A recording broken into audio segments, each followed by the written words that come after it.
you probably noticed the media out there, and normally I'm not that popular, and it is the PRC that made me popular here. But indeed, there was an exercise announced this morning, and we all have to cope with the situation. So I'm sorry I came a little late, and I guess you know the reason why. Minister of Mainland Affairs Council, Dr. Ait处長, President of the Institute for National Policy Research, Dr. Tianhong Mao, former AIT Director, my dear friend Ambassador Yang, Distinguished Fellow for China at the USIP, Dr. Andrew Scoville, experts and researchers from home and around the world, distinguished guests, ladies and gentlemen. I would like to begin by thanking the INPR under the very able leadership of Dr. Tianhong Mao for organizing today's conference. I would also like to thank the Mainland Affairs Council for making the event possible by sponsoring it. I'm particularly grateful for many distinguished fellows for participating in today's conference. I'm sure your insightful analysis and keen observations will contribute significantly to our understanding of the PRC, which has become more complex than ever. Of course, the global geopolitics has also become more complex, turbulent, and precarious, that require some hard thinking among ourselves on how to position our best strategies forward. We are often asked these questions. At least I'm very often asked these questions. What are the Chinese leadership up to in rapidly building up its military? Why would the PRC continue to harass its neighbors, knowing that these may cause reactions? Would the sluggish Chinese economy able to support its global ambition? Why would the Chinese decision makers signal to others that they need to focus their energy on salvaging the economy, but at the same time, wolf warrior military and diplomatic activities would not stop or even slow down? What are the regular people in China affected by the economy thinking now? What is behind the 100+ generals behind bars? And how would that affect the PLA capabilities? I never have any satisfactory answers to this grand strategy, to these grand questions. Because the secret nature of the Chinese decision making. And very often, I commented that I don't have a crystal ball, and I don't work in Zhongnanhai, and therefore I have no answer. But we need to continue to discuss with each other because these questions are very important.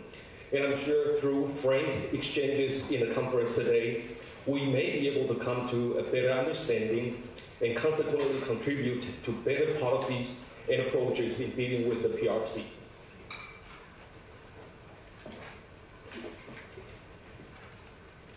But before we are able to understand the true feature of China in all aspects, there are geostrategic trends that we can measure. The world we are in today is quite visible, with wars and tensions everywhere. Russia's unjust invasion does not seem likely to end anytime soon. And the atrocities, destructions, and human sufferings in Ukraine are truly heartbreaking. And in the Middle East, Hamas strike on Israel October 7th last year, with killing and kidnapping of the innocent, caused chain reactions that also led to heartbreaking sufferings. It doesn't seem to be coming to an end anytime soon either. And the situation in the Indo-Pacific is particularly alarming, with the gathering storm of the PRC expansionism, with Taiwan, Japan, and the Philippines struggle to cope with the harassment, gray zone activities, and hybrid warfare. And of course, Taiwan is a focal point of the PRC expansionism in the Indo-Pacific. As a one working in the National Security Council, I can tell you that the pressure on us is not light. And we take it seriously. The threat to us includes military, gray zone, and economic coercions, hybrid warfare, legal warfare, and psychological warfare. We need to stay alert at all times because we cannot afford to have our value of freedom and democracy, rule of law and human rights, and etc. Also our democratic way of life undermined or eroded. Nevertheless, we understand our responsibility. We need to stay strong and resilient to keep authoritarianism in check. We also need to stay calm and confident to prevail in struggling between democracy and authoritarianism. We will stay moderate and responsible and work hard to maintain the cross-strait status quo to help maintain peace and stability in the region. We also want to seriously invest in our defense to serve as a deterrent against aggression. For your information, between 2016 and 2024, we have increased our defense budget for about 80%. This is a genuine show of determination for our self-defense. We will continue to make investment in our defense and conduct military reforms so that we are capable of fighting asymmetric warfare. And at the same time, the National Security Council is engaging in full force in building whole of society resilience. This national grand project is also to serve as a deterrence. We are also reaching out to like-minded partners to share experiences combating authoritarianism and its influence operation. As a result, leaders around the world talk more than ever about the importance of peace and stability across the Taiwan Strait, which is indispensable to global security and prosperity. And some of them also oppose unilateral change to the cross-strait status quo by force or by coercion. Some American friends say that Taiwan is a force for good in the world. I know Steve said that. And we all like that description. We know this is very telling about the responsibility we need to shoulder to help make the world a better place. We will not let go of this responsibility.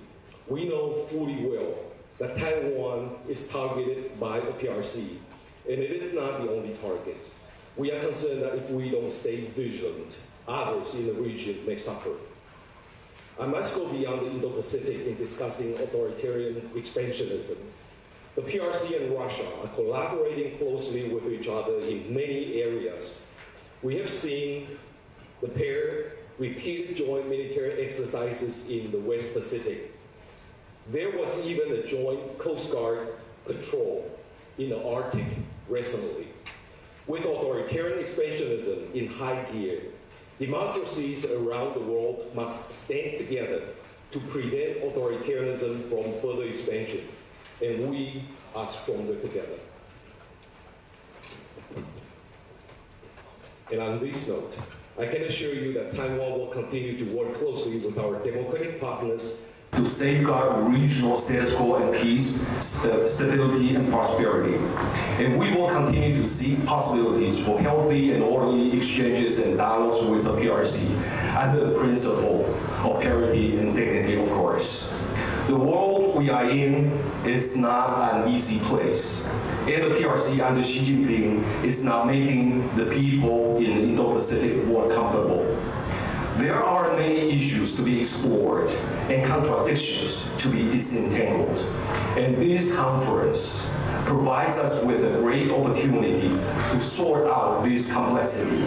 I would like to thank you all again for the endeavor and look forward to reading the reports by the Management Council on your main findings, and wish you a very successful conference, and thank you.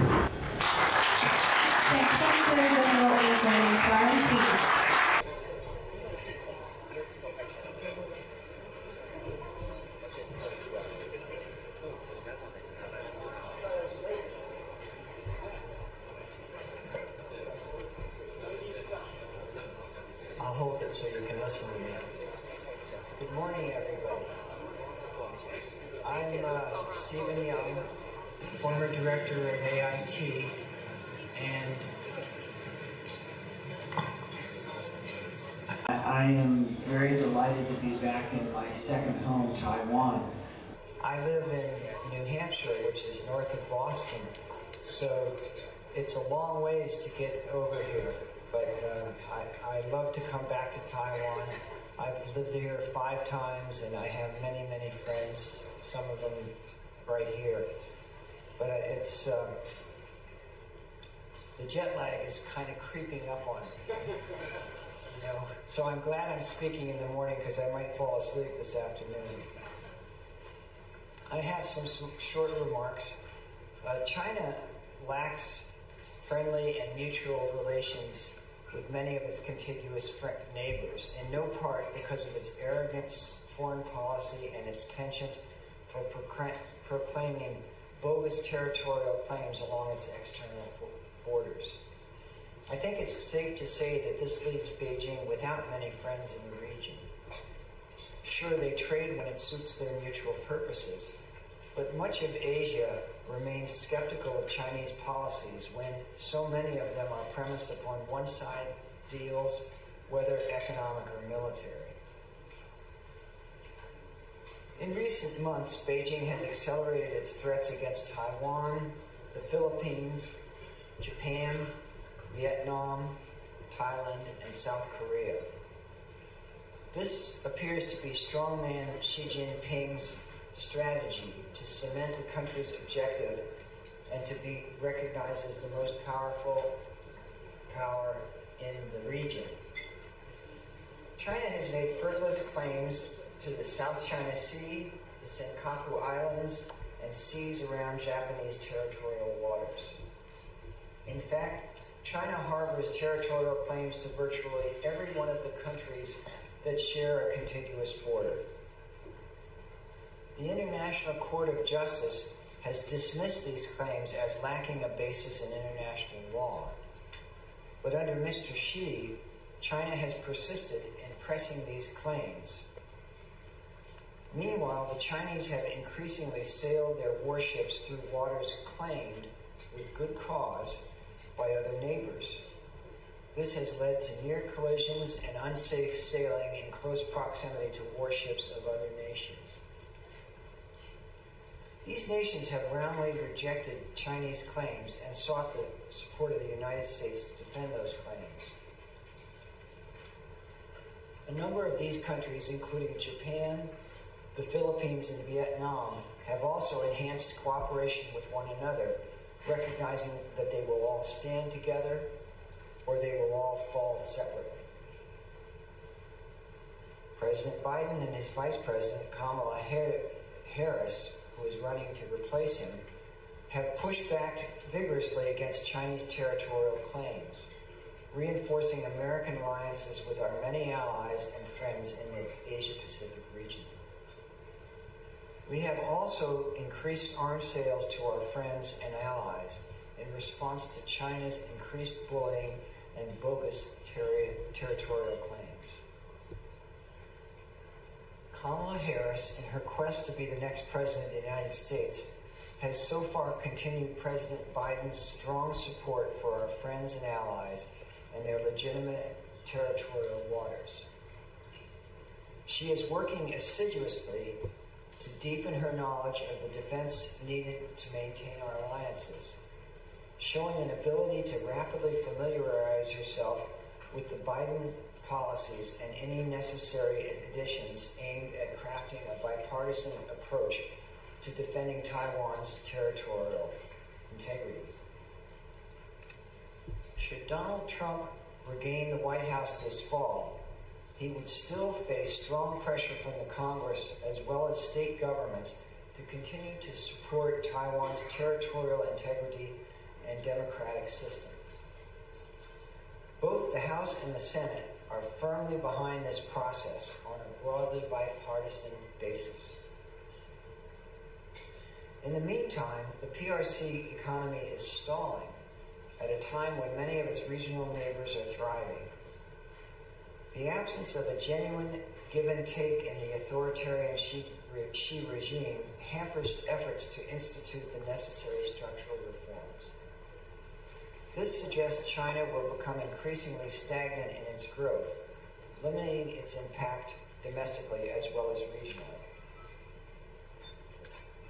The West has also increasingly pushed back against China on the economic front with tariffs and other trade restrictions. This process is likely to continue with negative impact on China's domestic and international policies. The fact is that China lacks very many real friends or allies in East Asia. It will be difficult to turn its economy around in the short term, which could trigger protests and demonstrations by a population at home given little voice in governance already. China also faces a declining population, including more young men unable to find a bride as a result of the earlier one-child policy. It's going to take years, if not decades, to rectify this. Taiwan should continue to bolster its defenses, especially in the Taiwan Strait and contiguous waters. American, Japanese, Philippine, and South Korean governments can also play a productive role in this process, though it's going to take time to rectify past differences in our specific response to Chinese aggression. The United States Congress has long nurtured strong bipartisan support for Taiwan and its security. No matter who wins the presidential elections this fall, the Congress will insist on broad continuity in our Asian policy. That will include continuing arms sales to Taiwan and projecting a tough stance toward any efforts by Beijing to threaten or attack this island. We would also discourage steps by any of our friends and allies to move in any way to enhance Chinese military capabilities. That would include trading relations that enhance the PRC's ability to project military power within the broader Asia-Pacific region, especially insofar as Beijing continues its aggressive reach, either militarily or economically. Should Beijing moderate its aggrandizing territorial goals, these measures could be moderated or reduced. Much hinges on America's November elections. If Kamala Harris is elected, she will demonstrate strong continuity with the Biden team. Donald Trump is less predictable, but if reelected, he would still face significant opposition to any substantive shift away from Taipei. The American Congress, across party lines, has long supported moral and material support for Taipei and its democratic system, and this is unlikely to change in the foreseeable future. Beijing faces significant challenges today. To the extent China continues to advance bogus territorial claims, it will remain isolated. The region would monitor Beijing's power projection and respond in words and actions should China persist in its economic and territorial policies aimed at threatening the legal and constructive economic practices of its neighbors. In sum, while still unlikely, a hot war in the Taiwan Strait or anywhere around the island could quickly escalate into a direct conflict between the United States and its Asian allies and friends. Xi Jinping has engaged in careless talk of a battle around the strait. The PLA's capabilities have expanded under Xi, but still are assessed as no match to American force projection, especially when you factor in major Asian allies like Japan, the Philippines, South Korea, and some of our ASEAN friends. While one must not be careless in assessing the danger of a major regional war triggered by Mr. Xi, his inner circle might balk at any major conflict in the Asian Pacific Rim. So long as Washington can continue to work closely with our friends and allies in the region, I believe the prospect of such a disastrous conflict remains a risk no one wants to pursue. I will be watching closely how our congressional and military people, as well as our friends in the region, respond to any additional threat of a shooting war with Beijing. In the mix, we must also consider the possibility of military clashes triggered by local events in the region. I wish I could say the mechanisms to prevent this were firmly in place, but I fear that any one of the players could either intentionally or by accident set in motion a downward spiral no one wants, but might find difficult to prevent. As the saying goes, hope for the best, but prepare for the worst. Now, unless you want me to take questions, I think I'm done.